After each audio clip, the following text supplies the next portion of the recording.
السلام علیکم۔ یہ کتنی زبردست باتیں کہہ گئے لیکن خود اس سے محروم ہے، یہ بہت بڑی بدنصیبی ہے ان کی۔ یہ اہل حدیث ہیں اور وہ روایتیں سنا رہے ہیں کہ بالکل صحیح بات بتا رہے ہیں کہ جس کے عقیدے کے اندر شرک ہو وہ گیا مارا گیا، اس کی کوئی بخشش نہیں ہے۔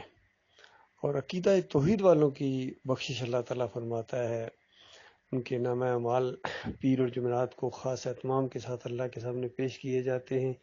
مالک بخشش فرماتا ہے، بہت ہی رحم کرنے والا ہے، مومنوں کے اوپر رحیم ہے، کریم ہے، اور شرک کو ناپسند کرتا ہے، شرک کا دشمن ہے اللہ تعالیٰ، اور شرک کرنے والے کی کوئی معافی نہیں ہے۔ تو یہ سب کچھ جانتے ہوئے بھی پھر یہ جو اہل حدیث ہیں خاص کر، ان کے اندر اگرچہ شرک کم ہے لیکن بڑی شدت کے ساتھ ہیں۔ یہ سلفی ہے، یہ جو مولوی ہے یہ یہاں بحرین میں کافی میرے خیال میں مشہور بھی ہے، لیکن عقیدے کے اندر خرابی ہے۔ جس طرح دیوبندیوں کے عقیدے کے اندر شرک ہے، بریلیوں کے عقیدے کے اندر شرک ہے، اسی طرح ان اہل حدیثوں کے عقیدے کے اندر بھی شرک ہے۔ اور دو موٹے موٹے شرک ان کے اندر موجود ہیں۔ ایک تو ان کا عقیدہ ہے، میاں نذیر دہلوی جو بر صغیر میں اہل حدیثوں کے بانی سمجھے جاتے ہیں، ان کا یہ پکا عقیدہ ہے، فتاوی نظریہ کے اندر لکھ دیا انہوں نے فتویٰ، کہتے ہیں کہ بریلویوں تم ہر جگہ حاضر ناظر کے قائل ہو، اگر نبی علیہ السلام ہر جگہ حاضر ناظر ہوتے تو پھر یہ کیوں کہتے کہ من صلی علیہ عند قبری سمیت ہو، جو میری قبر کے اوپر آ کے صلاۃ والسلام پڑھتا ہے اس کو خود سنتا ہوں۔ اور دوسری روایت میں ہے کہ دور پڑا جاتا ہے اس کو فرشتے لے کے آتے ہیں۔ یہ دوسری منکر روایت انہوں نے پیش کر دی اپنے دوسرے مشرکانہ عقیدے کے لیے۔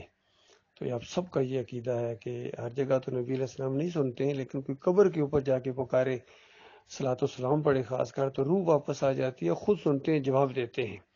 یہ فتویٰ ہے عبداللہ بن باز کا، مفتی اعظم سعودی عرب کا، کیونکہ یہ اللہ کی کتاب کو تو چھوڑ سکتے ہیں لیکن اپنے مفتی کو نہیں چھوڑ سکتے ہیں۔ اور یہ سارے حنبلیوں کا یہ عقیدہ ہے، احمد بن حنبل سے لے کر ابن تیمیہ، ابن قیم، ابن حجر عسقلانی، امام نووی، اور یہ جتنے بھی بدی الدین راشدی، میاں نذیر دہلوی، اور یہ جتنے اہل حدیث ہیں سب کا یہ عقیدہ ہے کہ نبی علیہ السلام ہر جگہ تو حاضر ناظر نہیں ہے لیکن قبر کے اندر حاضر و ناظر ہیں۔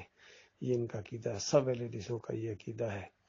تو اس طرح ان کے اندر یہ بربادی آئی ہے۔ اور دوسرا مشرکانہ ان کا عقیدہ کہ دور سے اگر کوئی پڑھے تو فرشتے لے کے آتے ہیں قبر میں نبی علیہ السلام کے پاس، حالانکہ اللہ کی کتاب کہتی ہے وَإِلَى اللَّهِ تُرْجَعُ الْأُمُورُ، تمام معاملات اللہ کی طرف رجوع کرتے ہیں، ہر ہمارا عمل اللہ کی طرف جاتا ہے، فرشتے لکھتے ہیں، ہمارے اعمال اللہ کے پاس لے کے جاتے ہیں۔ اس روایت کے اندر بھی جو یہ بیان کر رہے ہیں کہ پیر اور جمعرات کو اللہ کے ہاں اعمال پیش ہوتے ہیں، ہمارا ہر عمل، چاہے روزے ہوں، پکارے ہوں، ذکر ہوں، اور جتنے بھی نیک عمال ہیں جس میں اللہم صلی علی محمد، یہ بھی درود بھی ایک نیک عمل ہے، اور یہ ایک توحید کی سب سے بڑی دعا ہے، شرک کا رد ہے اس کے اندر۔ ہم اللہ کو پکار رہے ہوتے ہیں کہ اے اللہ محمد صلی اللہ علیہ وآلہ وسلم کے اوپر رحمتیں اور برکتیں نازل فرما، جس طرح تو نے ابراہیم علیہ السلام اور ان کی آل کے اوپر رحمتیں اور برکتیں نازل فرمائی۔ تو یہ ہمارا عمل کہاں جاتا ہے؟ اللہ کے یہاں جاتا ہے، نبی علیہ السلام کیا نہیں جاتا ہے؟ نبی علیہ السلام مدینے والی قبر میں زندہ نہیں ہیں، وہ جنت الفردوس میں الوسیلہ مقام کے اندر ہیں۔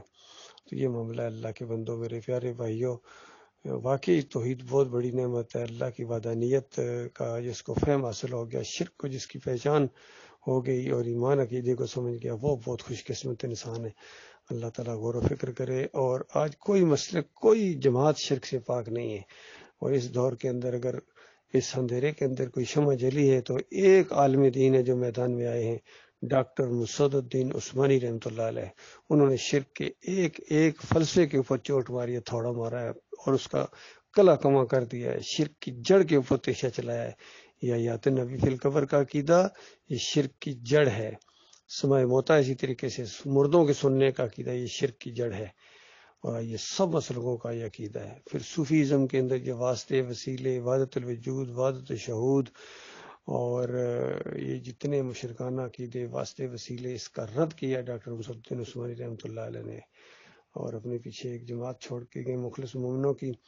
اگرچہ وہ بھی گروہوں کے اندر بٹ گئے ہیں، ٹکڑوں کے اندر بٹ گئے ہیں، لیکن کچھ ساتھی ہیں ڈاکٹر صاحب کے جو اصلی اسی ایمان عقیدے کے اوپر قائم ہیں الحمدللہ، اور اسی کو پھیلا رہے ہیں، اسی حق عقیدے کے اوپر، اور ایک لمحے کے لیے بھی ان کے اندر کوئی خرابی نہیں ہے عقیدے کے معاملے میں۔